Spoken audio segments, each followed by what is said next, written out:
Let's give Senator Brown another hand. I thought that was a great speech. When Chad was up here talking, I thought if I had a lick of sense, I wouldn't say anything but amen and get down. But I'm thankful. I want to thank Congressman Tim Ryan was just here, and he is gone to Youngstown to be with Hillary. And I thank him for his support because he is the chair of the Manufacturing Caucus in the House of Representatives, and he has been great explaining why he thinks she has the best plan to bring manufacturing jobs back to America. I'll do the best I can here in a minute, but I don't think I can do as well as Tim. He's done a great job. I want to thank Mayor Horgan for welcoming us here and your family. Thank you for coming. Representative Greta Johnson, County Executive Russ Pride, thank you. And I too want to thank the Regional Labor Council and the Steelworkers Local too for letting us come here today. Let's give them a big hand and thank you. I want to thank former Congressman Tom Sawyer and former Mayor Don Pasquale, who's been with me since the first time I ever came. Thank you. He looks better than he did when he was mayor. You know, there is life after politics, but it's hard to get used to. Look, I just want to say a couple of things.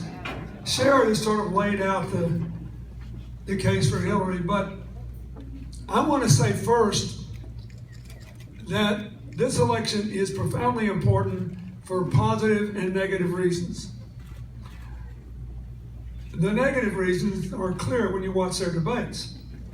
And last night, I'm trying to think of what to say about all that pushing and shoving and near violence and who's responsible and no, I'm not, and all that kind of stuff. Here's what I know.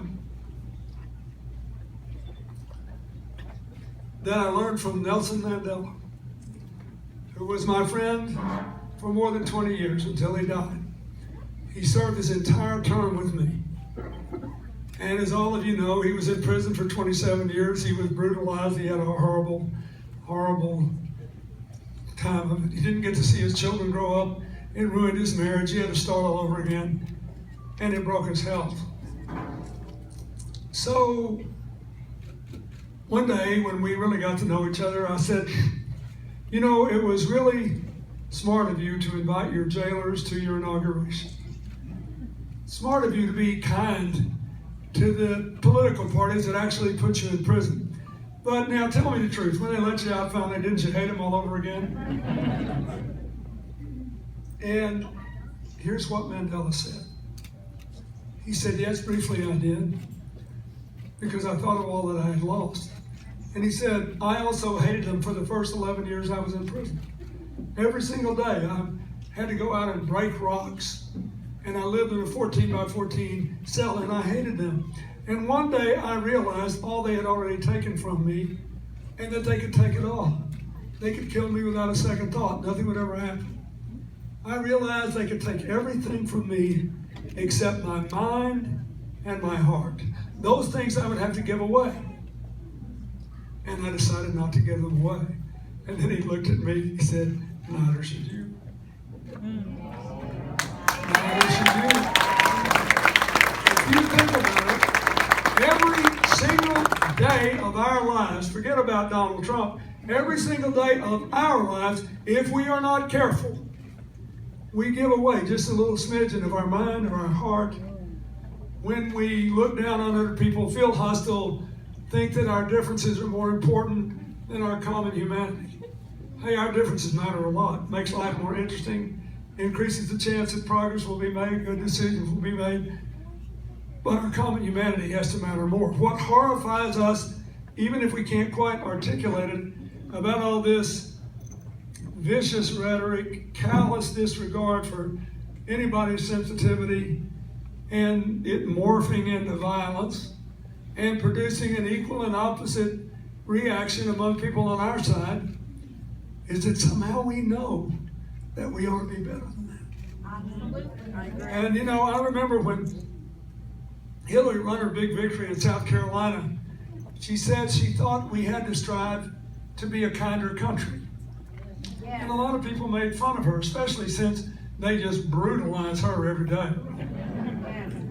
But she believes that. And she also knows that this is just Republican MO. They're flattering her by telling the people that they don't want to run against her. So please let us beat her up now and you vote against her so we don't have to deal with her in November. I hope they'll have no such luck. Thanks to Ohio, I hope they won't.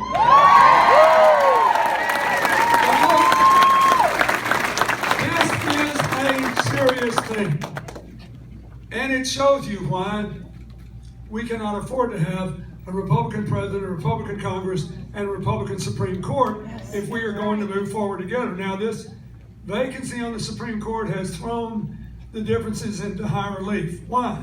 Because by a 5-4 vote, the previous Supreme Court gutted the Voting Rights Act and led to this gusher of voting rights restrictions in Ohio, in North Carolina, and other places around America.